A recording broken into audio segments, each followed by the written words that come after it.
Bonsoir à tous et à toutes. Bienvenue à la soirée littéraire Baromo, c'est le retour de Baromo, peut-être la semaine arc-en-ciel de Jean Pousset.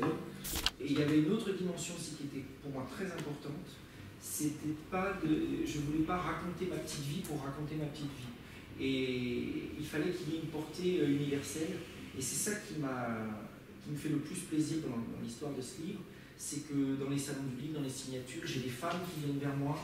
Combien de fois j'ai eu des mères qui pleuraient dans mes bras, qui disaient j'ai perdu ma fille, j'ai perdu mon fils, j'ai perdu mon mari.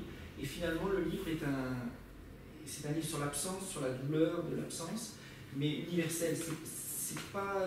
Et en fait, c'est très peu d'homos. Les homos l'ont acheté. Oui. Mais finalement, c'est autant d'hétéros, autant de femmes, autant de... Voilà, c'est pas une histoire d'homme à homme, uniquement. Oui, c'est ça qui était important pour moi, parce que je voulais pas me déshabiller totalement et voilà, me vidanger totalement de cette histoire. Il fallait que je garde des choses pour moi. Elle nous emmène enfin chez ta mère. Je la découvre sans avoir vu aucune photo d'elle auparavant. Petite femme de Bretagne, si frêle et jolie, la peau blanche de ces poupées de porcelaine que le soleil n'a jamais frôlées, ses cheveux de neige noués en un chignon bas, des yeux du bleu le plus vif. Elle porte un prénom d'héroïne de conte de fées, et sur ses épaules, l'immense violence de la perte du fils, de son fils tant adoré, son double de sang et d'amour. Non, pour ce qui est du temps, tous les créateurs et créatifs le sauront. C'est un problème compliqué. Et disposer de son temps, c'est une fausse liberté. Parce que quand on a beaucoup de temps, on est habité en permanence par cette idée de la liberté qu'on a acquise. Et en fait, on est obsédé par le fait d'exploiter ce temps. Et parfois, on en fait moins que si on avait peu de temps. Enfin, c'est très complexe. C'est parfaitement dit.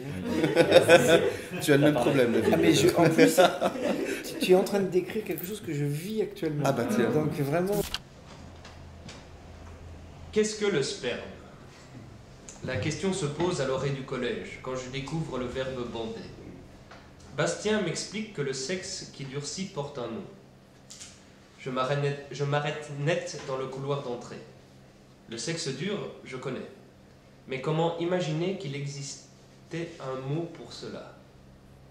C'est donc important. Les homosexuels n'existent peut-être pas en vrai, contrairement au désir pour les garçons. Quant au désir pour les garçons, il est partout. Plus j'observe les mâles de ma classe, plus la teneur obsessionnelle de leur conversation se fait jour. Ils ne parlent que de ça. Mieux qu'un sujet, la sexualité est pour eux un outil de domination, d'humiliation, de plaisanterie, de ciment social, d'ordre hiérarchique, de créativité, de plaisanterie, de plaisir. Le spectacle de Véronique Sanson, c'était un enthousiasme absolu. Sur ces années américaines, elle a une présence sur scène absolument incroyable. Le problème qu'on fait un livre, c'est qu'elle est toujours vivante. Oui, et puis je fais plus de biographie. Et puis c'est vrai qu'elle est beaucoup trop vivante. Mais j'ai plus envie de faire de bio. Maintenant que j'ai commencé à inventer des histoires, j'ai du mal à restituer les histoires des autres. Elle est vivante, mais parfois elle peut être ivre-morte. Ah oui, ah oui. Des fois, complètement. Là, bravo.